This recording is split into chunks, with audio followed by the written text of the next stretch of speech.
started printing the paper money for us to use. Can you please come over here?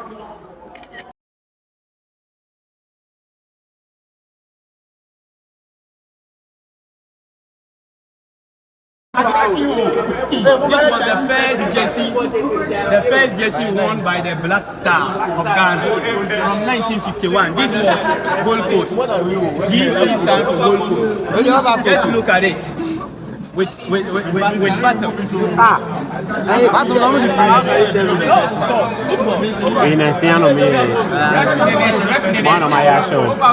Hey, this is the hockey one. Hockey.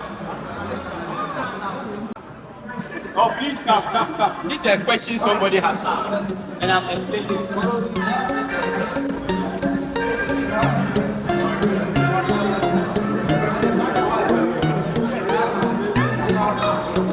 I hope some of you are into football. Yes? As men, we've played football before. So, this was Abedi Pele's statue. Abedi Pele is a renowned footballer in Ghana. I hope some of you have. So currently he has two of his sons in the Black Stars squad, Jordan and Didi. So that was when football came into being in the 19th century. First under the management of Football Association. Now it has become a fashion. Now it has become a fashion for what? Of the state. Right? It has now become a fashion for the state.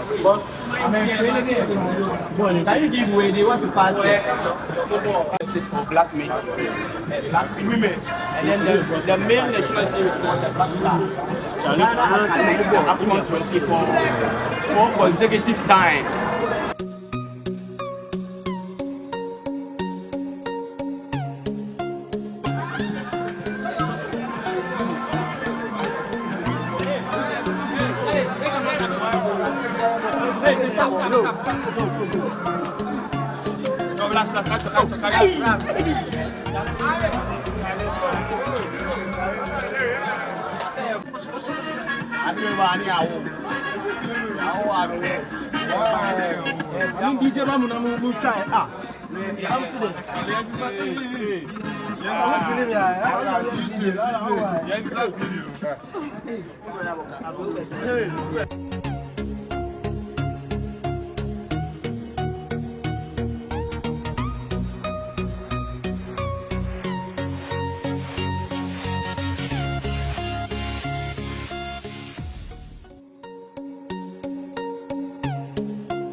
Advent of technology, now everything is Gmail. So we're going to walk down these various stones. Yes. At the early stages of life, these were the stones man used as tools. During it's often referred to as a Stone Age tools. Right? Sociologists would tell us that society began primarily as the gatherers of wild fruits, and as time passed by, they included hunting. And as man hunted, they discovered how to make simple farm implement, and that started what? Farming with it. So this was basically used as tools at the early stages of life by man to exploit the environment for hunting and also for gathering of fruits. Yes, because it was the tools there, but then there were no tools. They used these sharp ones to skin the animals, you understand that, take the meat home as gaming for meal. Right? To weed? Yes, they were sharp ones. Stones were used to sharpen on the bigger one. They keep dragging it forward and back, forward and back. So this is the original. No, they were all stones used as tools, but these various ones were used to sharpen on the bigger one. Yes, and when they keep dragging it, they use it for gathering of fruits and also for killing of animals. Those days they were predators, wild animals all over. So a family head could goodbye the family with an intention of going to look for meat, game animals, bring it home, but the family head will end up being produced as a meat. So can you all archaeologists take the ground leather and they subject these items to an experiment to find out the idea of how life used to be lived in the prehistoric era. So with the help of various tools, archaeologists they dig the ground. We call it excavation. We can see the skull of a human being. A grave was done. This is the skull of a human being, purposely to uncover some research methods. So please come with me. I'm going to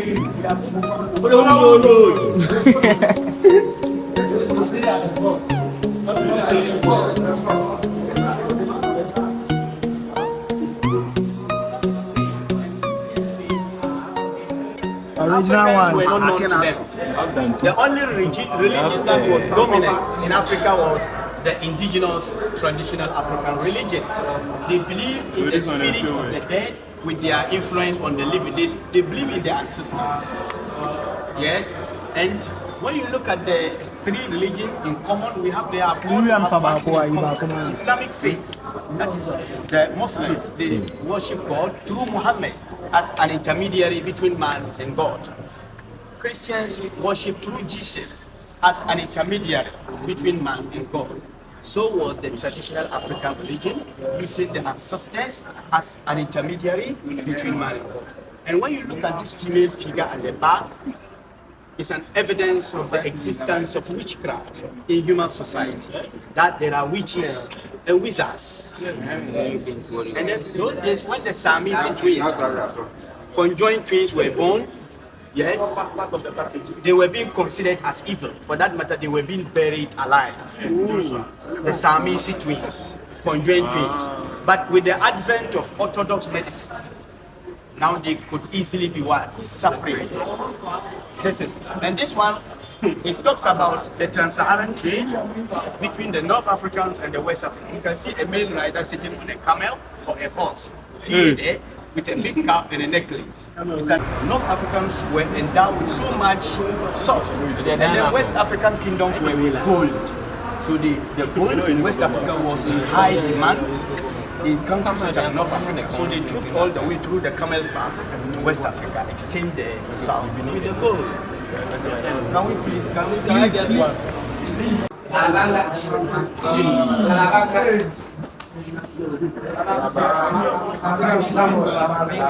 Can you come this way? We're going to talk about the bees.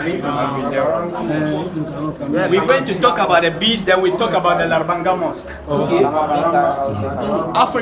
Africans were already used. Hello. Africans were already used to the use of bees prior to the coming of the Europeans. Okay. So this, can you all see these perforated stones? Yes, sir. It was used as bees by the Africans. You could imagine how heavy. It would be on one's neck. But they were using them as well. And when the bees loses down, it means the child was decreasing and needed to be taken care of. So bees were worn for several purposes by the ladies to add up to beauty. And there were some festive occasions that necessitated the use of what? Bees. So when we get to the puberty rite, you get more enlightenment. So can you all see this mosque? It's called what? Good. The oldest mosque in Ghana and in West Africa. It was built in 1421. Almost about 500 years old, still standing. But because of its unique architectural and historical value, it's now being preserved by UNESCO. It has found its way onto the World Monument Funds list of UNESCO. Now it's been preserved by UNESCO. Yes, it's located in the west Gonda district of the northern region of Ghana. See? It's been in use. I'm saying it's still standing. Nothing has happened. It was built by Ayuba. Ayuba slept in the Labanga community, dreamed, and he was instructed to build the mosque. The following morning, when he woke up, he saw the foundation of the mosque being earmarked on the ground. So mysterious. So he went ahead with the help of the local communities. They have this mosque built. Right? Good. So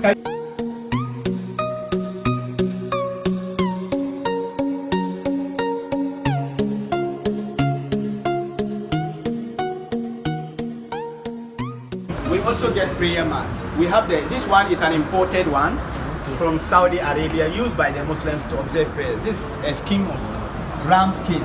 So when you look at, who can tell me the population of Ghana? We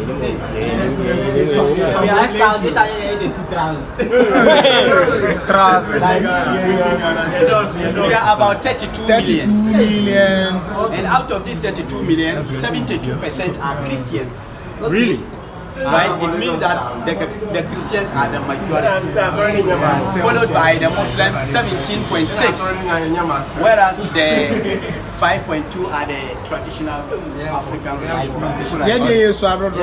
So please, let's continue. This is what? A bark clothes. Can you all have a look at it? Yes. This is an ancient fabric which has been in use about thousands of years ago. Yes, made in Africa using traditional method. So you locate this tree, we call it Antiaris toxicaria. Antiaris toxicaria. That is the botanical name of the tree. Botanical name of the tree is called Antiaris toxicaria. But the local parlance is called it Chenchendia.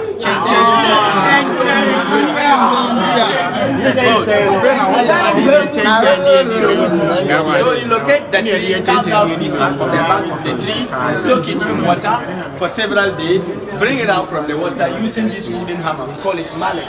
You beat at it repeatedly until you get to a very soft texture.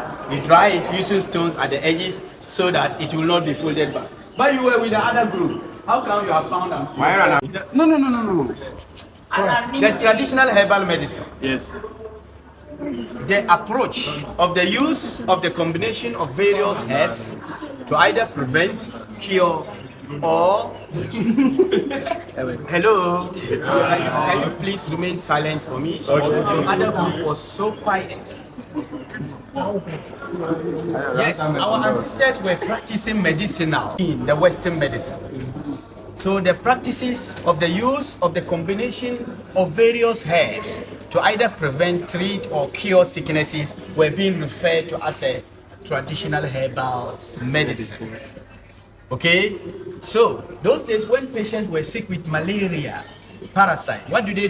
They have the combination of neem tree leaves, pawpaw leaves, guava leaves, and then they combine it in a very big pot with water on fire, boil it. The patient will steam him or herself with a very big blanket, right? Yes, and so that the vapor will enter into the pores, and with that, the malaria will do what? Run away. Will go. And when patients were sick were bitten by snake, we have what we call spinach, kuntumbre leaves. You quickly have to take kuntumbre leaves, an open one, grind it, squeeze the water, put it at the spot where the snake bite occurs, and in no time it will ooze out the poison from the patient.